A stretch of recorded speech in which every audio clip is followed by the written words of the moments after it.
Hey everybody, it's Chet Ritlin, back with another Top 3 Mandela Effects, this time in anticipation of the hidden history of Star Wars, Episode 1 of Season 1 of Hidden Histories. That'll be coming out next week.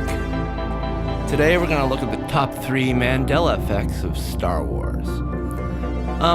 You know what? Before we get going on this, I have some grievances I need to air about what's been going on here at Hidden Histories.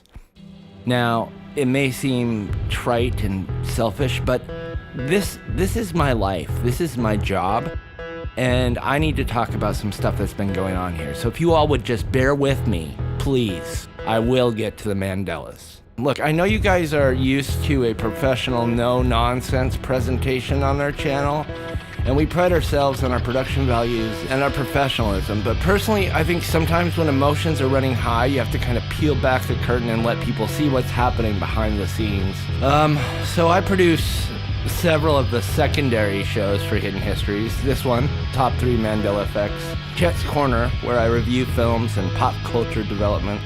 And most recently, I've taken up the task of doing Ask Gary Gygax, where we feature questions from viewers.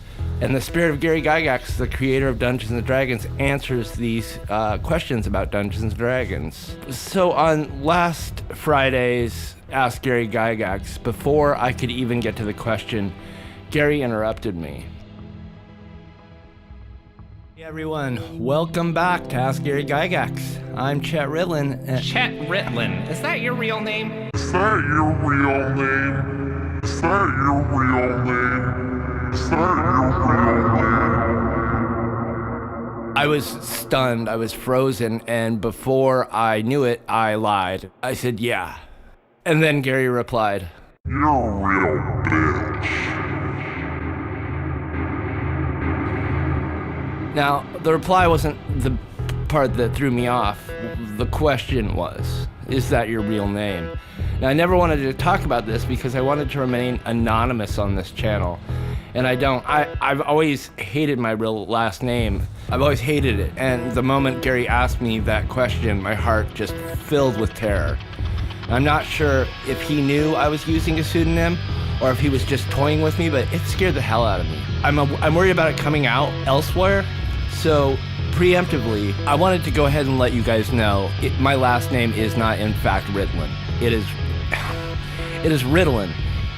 That's right, the same as the brand name for the prescription drug methylphenidate used to treat ADHD and narcolepsy, and that is sometimes abused to create a sense of euphoria and clarity.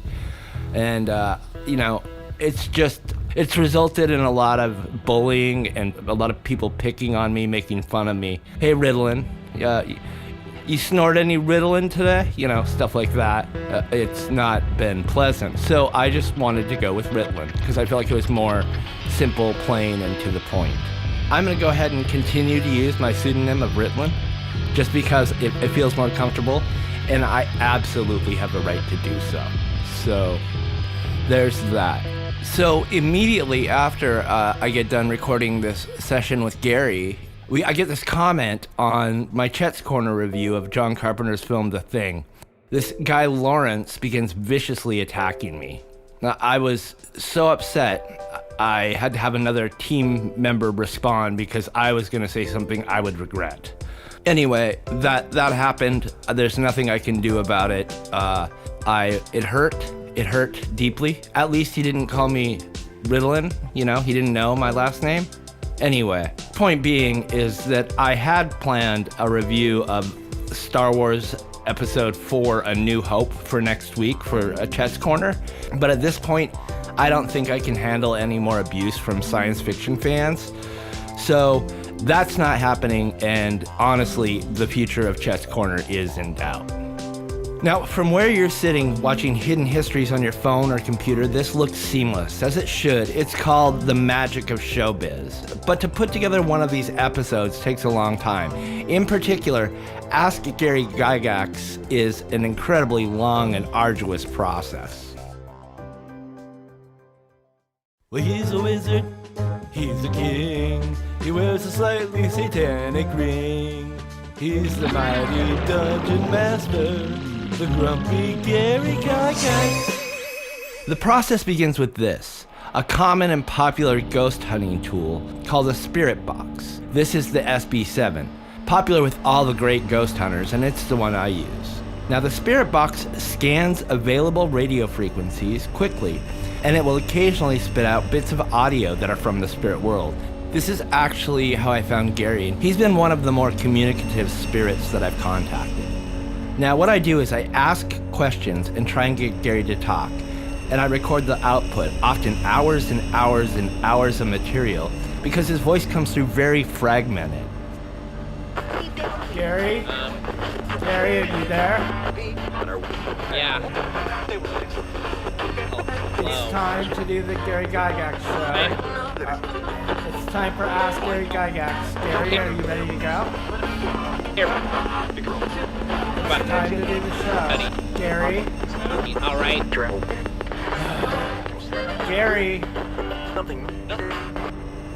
After recording my initial session, I then put that material into my computer and I cut out all the garbage in between his little snippets, and I construct his replies. This can sometimes take days.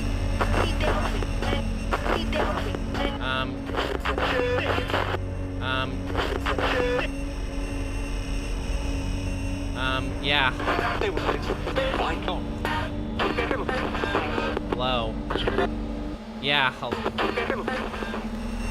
yeah, hello. Yeah, hello. I'm here, buddy, alright? Then I take this old photo of Gary looking lonely and holding a model rocket.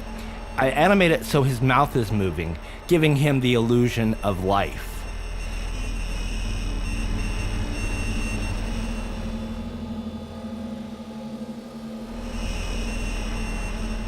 Yeah. Yeah. Yeah, hello. I'm here, buddy, alright? So last week, as part of our build up to this Star Wars long form documentary we have coming out, I amazingly was able to get George Lucas to come and guest appear on Gary's show. And Gary immediately, the moment George showed up, Gary immediately went off on both me and George. I am just gonna peace the fuck out. See you later, Chet. See you later, George. Okay, bye, Gary. Thanks. And frankly, at that point, I felt somewhat crushed. I don't feel that Gary appreciates the amount of time it takes me. Most of these Gary Gygax episodes are 1 minute and 30 seconds, and that takes me days. This one with Lucas that was 5 minutes, this took me 3 weeks. Gary just whips in and whips out, and I'm sitting here editing his voice for days.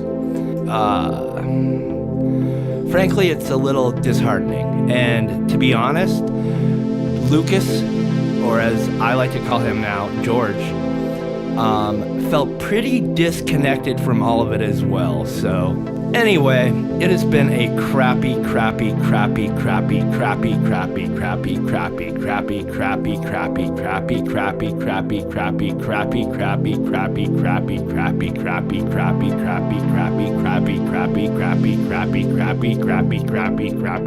week for me. I'm sorry to complain.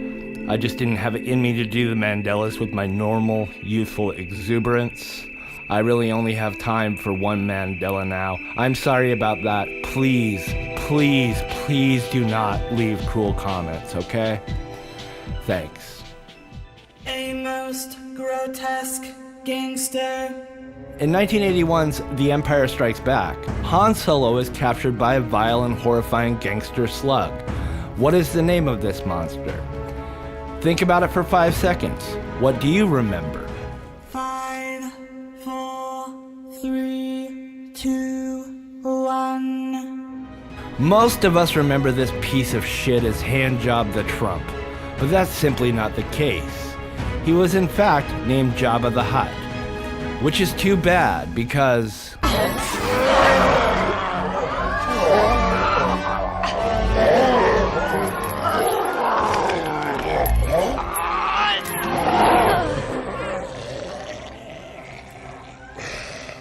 Okay. Right here, I usually do the mind blown meme, but I'm not doing that today because I'm afraid it would be a little too dark. Thanks for watching. Be sure to like, share, and if you haven't subscribed yet, do it now or go fuck yourself. Bye.